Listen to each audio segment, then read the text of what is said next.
shop is loud, and James was wondering how my little wooden fiddle would capture the sounds of all that metal hitting metal. James says metal is like cold clay that you have to coax into movement, and he loves that resistance, so I really wanted to put that drive and energy into a tune.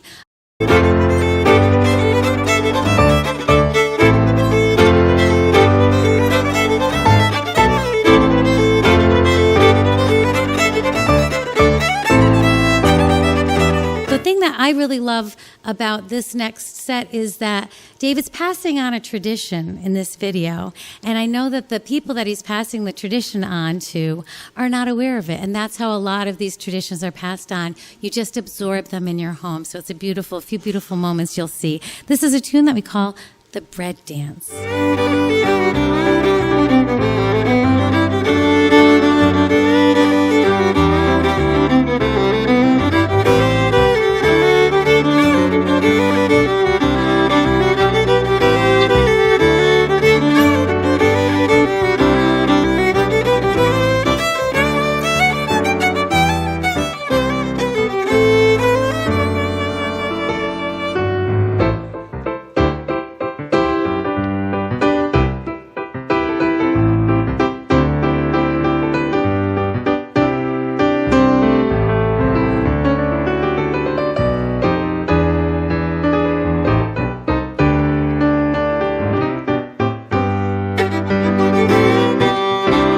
That ice used to be harvested from our frozen lakes.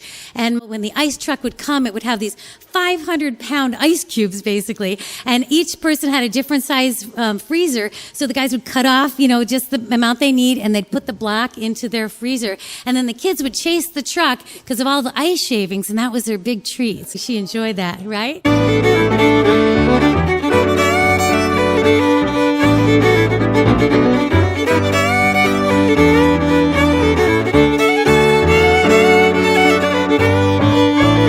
Rebecca's style features improvisational quilting.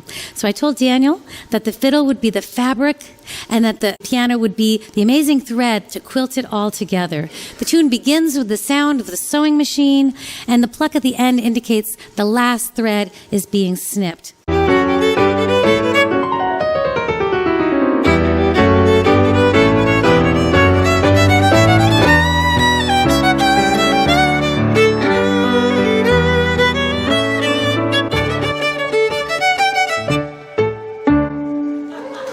They didn't know me. The bees did not know me, so I had to stay calm. And I didn't know how I'd feel, but I loved it. I loved it. So I was standing by all the supers, and the sound of all this buzzing, I was like, as a musician, like, this is great. So I said to Mark, how many bees are here, And he stood for a minute. I don't know what number I thought he was going to say. I don't. But he said, 4.2 million?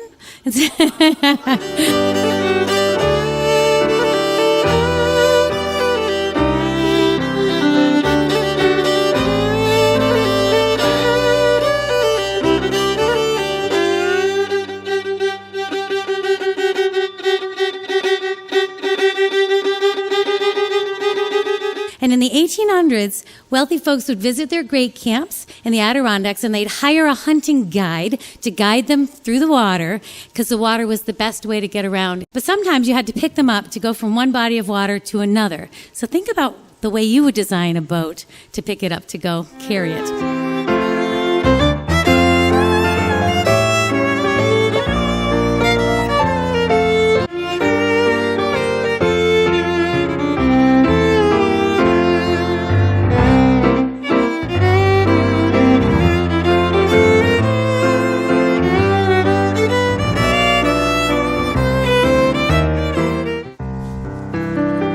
So some traditions are still going strong. Others are not popular anymore. Some things we use every day, but they're made in new ways. Some old traditions have a modern twist. Some things you learn from your family. Others you can become an apprentice and learn from a master.